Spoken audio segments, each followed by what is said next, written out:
Estudios bíblicos completos a través de la Biblia. J. Vernon McGee, Samuel Montoya. Colosenses 1, 2 a 14.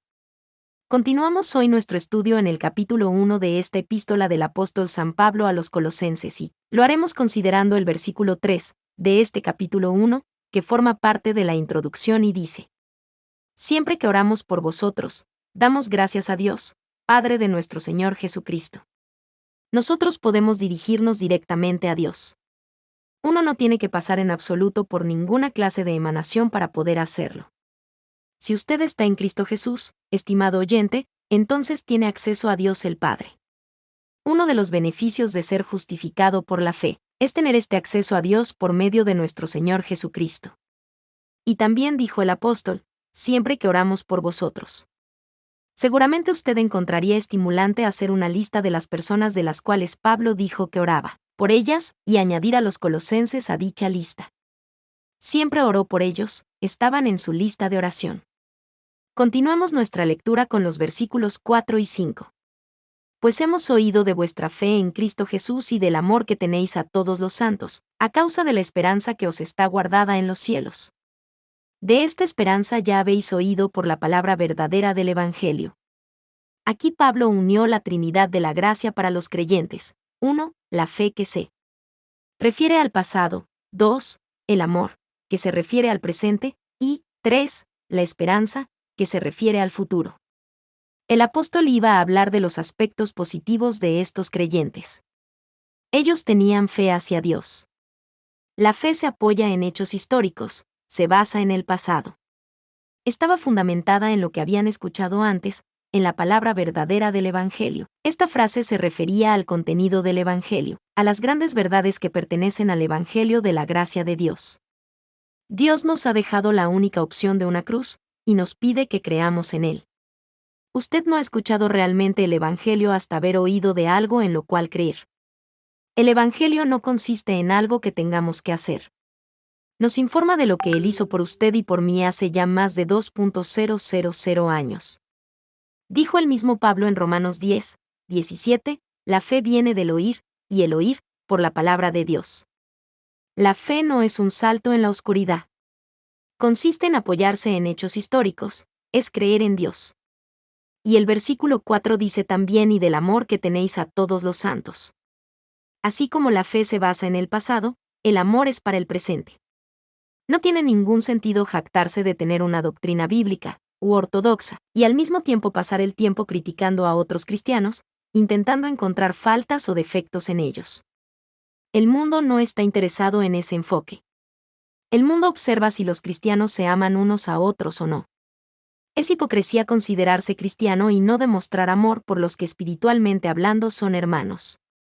Si no estamos de acuerdo con nuestros hermanos, hemos de tener paciencia con ellos, orar por ellos y amarlos. Recordemos que un cristiano es un pecador salvado por la gracia de Dios. Ninguno de nosotros será jamás perfecto en esta vida.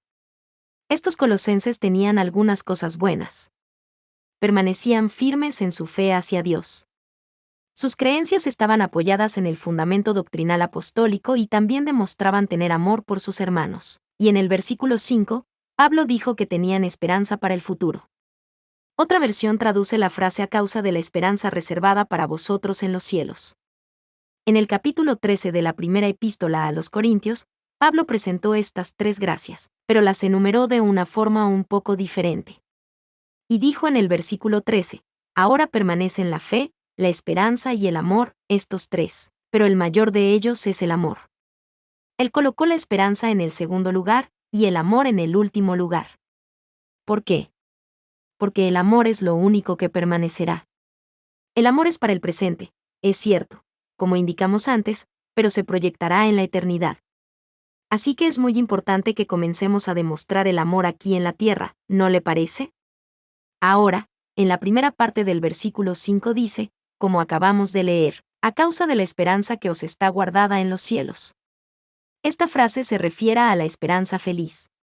Tenemos que esperar con ansia la venida de Cristo, deberíamos esperarla con amor.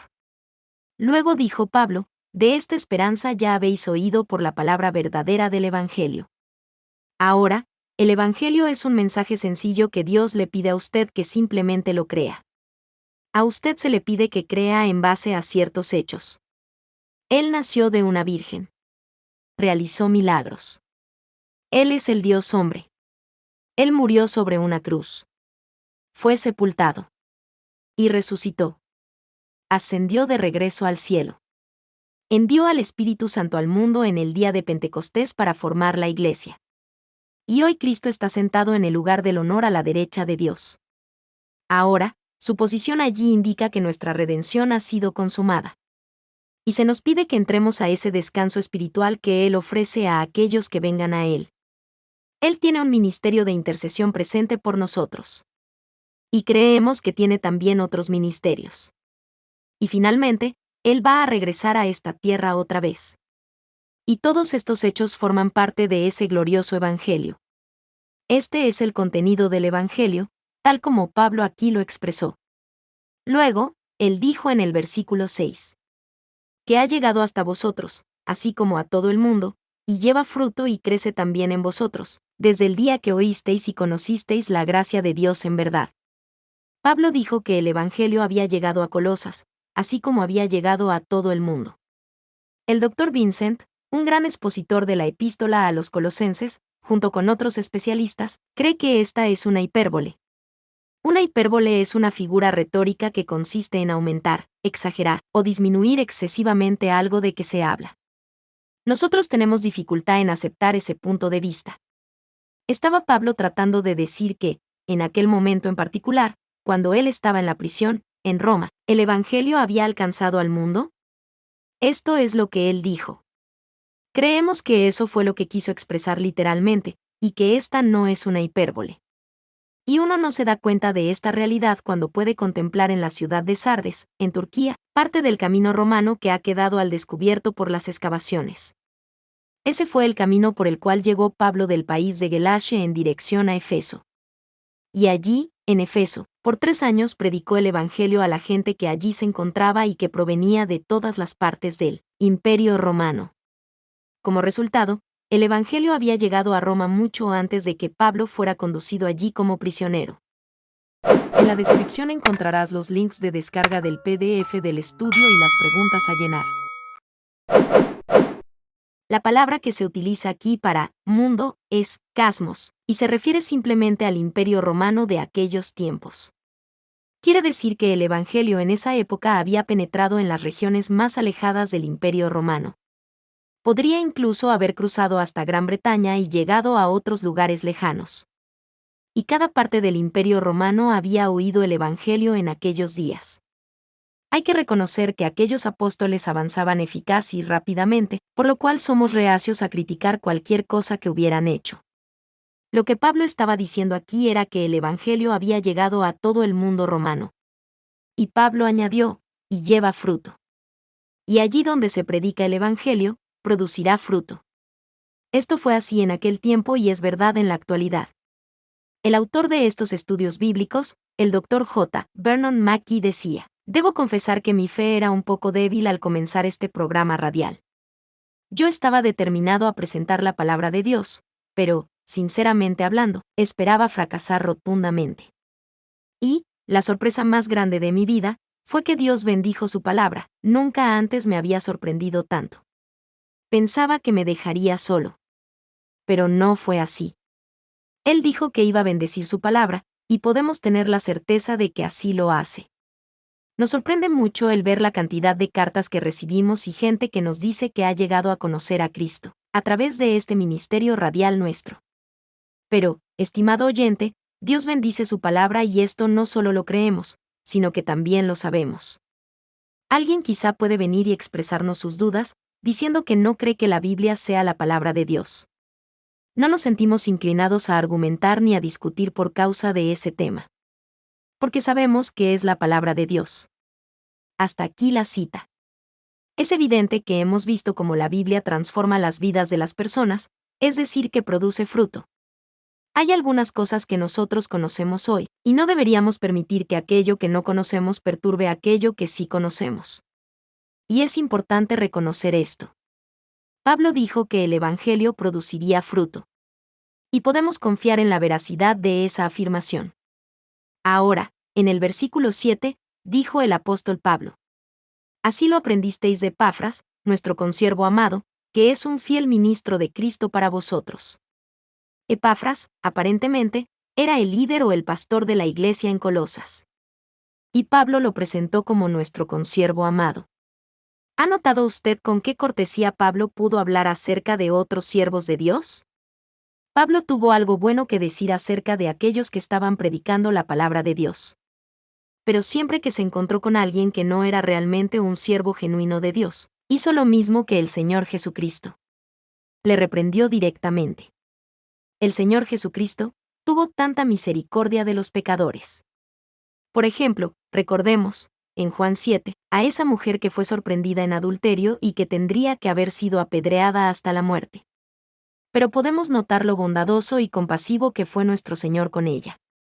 Y vimos, en Juan 3, a ese fariseo arrogante llamado Nicodamos, que se presentó ante el Señor Jesucristo, y, luego, intentó cumplimentarlo diciendo: Sabemos que tú eres un maestro venido de Dios. Fue como si le hubiera dicho: y nosotros los fariseos, cuando sabemos algo, bueno, es que es así.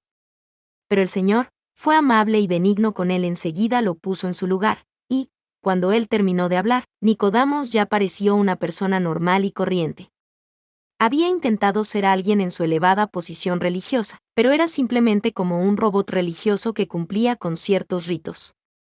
Pero el Señor le hizo descender al lugar donde tuvo que preguntar humildemente: ¿cómo puede hacerse esto? Y entonces el Señor Jesucristo le permitió ver la cruz. Cuán bondadoso era Él al tratar con personas como estas. Notemos lo que dijo Pablo en el versículo 8, de este capítulo 1 de su epístola a los Colosenses. Quien también nos ha declarado vuestro amor en el Espíritu. No encontraremos mucho énfasis en el Espíritu Santo en esta epístola. Pero el apóstol dejó bien en claro a los creyentes colosenses que ellos no habrían sido capaces de demostrar este amor sin la acción del Espíritu Santo. A los creyentes de Galacia, Pablo les escribió diciéndoles que el fruto del Espíritu era el amor. Y aquí él no trató ese aspecto. Él iba a concentrarse en la persona de Cristo. Y al hacerlo, entonces, el Espíritu Santo toma las cosas de Cristo y nos las mostrará. Y esta es la importante obra del Espíritu Santo. Veamos ahora la oración de Pablo. Habiendo dejado la introducción, entramos en la sección siguiente en la cual tenemos la oración del apóstol por los colosenses. Esta es una de las oraciones más hermosas de la Biblia. Toca todos los puntos importantes y será positivo ver los detalles de esta oración. En primer lugar, presentó algunas peticiones y después agradeció al Señor por las cosas que Él ya había hecho por nosotros. Escuchemos entonces la oración de Pablo, que dijo en el versículo 9. Por lo cual también nosotros, desde el día que lo oímos, no cesamos de orar por vosotros y de pedir que seáis llenos del conocimiento de su voluntad en toda sabiduría e inteligencia espiritual. En la descripción encontrarás los links de descarga del PDF del estudio y las preguntas a llenar. Lo primero que él pidió que ellos fuesen llenos de conocimiento. La palabra griega aquí es epignosis, que significa un conocimiento superior. Los gnósticis, que eran los herejes de Colosas, se jactaban de tener un conocimiento superior. Y Pablo aquí estaba orando para que los creyentes estuvieran llenos de un conocimiento superior. Y Pablo aquí limitó este conocimiento a la voluntad de Dios, porque ese conocimiento tenía que consistir en sabiduría y comprensión espiritual. Debemos también destacar que la palabra sabiduría aparece unas 40 veces en esta breve carta. Veamos ahora lo que dice el versículo 10. Así podréis andar como es digno del Señor, agradándolo en todo, llevando fruto en toda buena obra y creciendo en el conocimiento de Dios. Su segunda petición fue que ellos agradaran a Dios. Esto quería decir que aquellos cristianos no estarían inclinándose ante los hombres ni tratando de complacerlos. Su tercer pedido fue que vivieran produciendo fruto en toda buena obra. Es decir, que el creyente es como una rama que lleva fruto. Cristo es la vid y nosotros debemos producir fruto. Y añadió el apóstol el cuarto pedido, creciendo en el conocimiento de Dios. El creyente no debe ser una persona estática, tiene que manifestar vida y crecer en la palabra de Dios. Leamos ahora el versículo 11. Fortalecidos con todo poder, conforme a la potencia de su gloria, obtendréis perseverancia y paciencia, con gozo. Este fue el quinto pedido del apóstol. La fortaleza y el poder solo pueden venir de Dios, y son producidos por el Espíritu Santo. Aquellos cristianos tendrían que ser fortalecidos en todo sentido para poder perseverar con paciencia en toda situación, y esta paciencia debía ser ejercitada con alegría. Leamos ahora el versículo 12.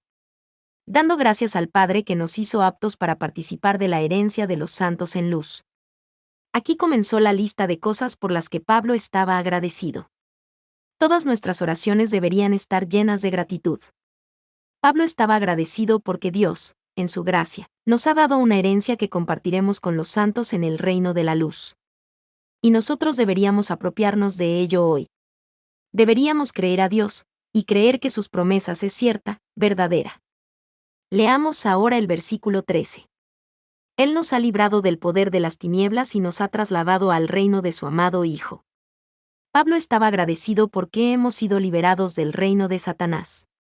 Estábamos muertos en delitos y pecados, vivíamos siguiendo la corriente del sistema del mundo, ahora hemos sido trasladados al reino de su amado Hijo. Este es el aspecto presente del reino de Dios aquí en la tierra. Usted no puede establecer o edificar el reino de Dios. La única forma en que puede formar parte de este reino es abriendo su corazón y recibiendo al Señor Jesucristo como su Salvador. Y entonces, usted mismo es trasladado a ese reino. Y en el versículo 14, se nos dice: en quien tenemos redención por su sangre, el perdón de pecados. Así que no solo hemos sido trasladados a su reino, sino que también tenemos por él el perdón de pecados. Y esto está siempre relacionado con la sangre de Cristo. Dios no perdona el pecado de una forma arbitraria o sentimental. La redención la tenemos por su sangre. Y, la redención, aquí, que corresponde a la palabra griega apolutrosis, quiere decir que Él puso en libertad a alguien que estaba esclavizado. Él pagó el precio para liberarnos de la esclavitud. Y así hemos visto que Pablo dio gracias a Dios por 5 hermosas verdades. Dios nos ha hecho dignos de compartir la herencia de los santos en el reino de la luz. Nos ha liberado del poder de la oscuridad y nos ha trasladado al reino de su amado Hijo. Nos ha redimido por medio de Cristo y nos ha perdonado los pecados por medio de su sangre. Estimado oyente, si usted ya es creyente, estas cosas ya son suyas, ¿por qué no le da gracias al Señor por ellas? Y si aún no es un hijo de Dios, ¿por qué no se dirige a Él en oración y se las pide? Al finalizar el estudio de hoy, considera que Santiago 1:22 nos desafía a poner en práctica lo aprendido hoy. Pero sed hacedores de la palabra, y no tan solamente oidores, engañándoos a vosotros mismos. En la descripción encontrarás los links de descarga del PDF del estudio y las preguntas a llenar. Hazlo personal y responde las siguientes preguntas que te ayudarán a llevar lo aprendido a la práctica. 1. ¿Qué me llamó más la atención del estudio de hoy? 2. ¿El estudio de hoy me confronta con algún pecado que practico actualmente? 3. ¿Qué conducta me llama a cambiar? 4. Toma un tiempo a solas y escribe una breve oración a Dios, pidiéndole ayuda para poner en práctica lo aprendido hoy. Y recuerda, el que sabe hacer lo bueno y no lo hace, le es pecado. Que Dios te bendiga y hasta el siguiente estudio. Estudios bíblicos completos. Desafiándote a crecer espiritualmente.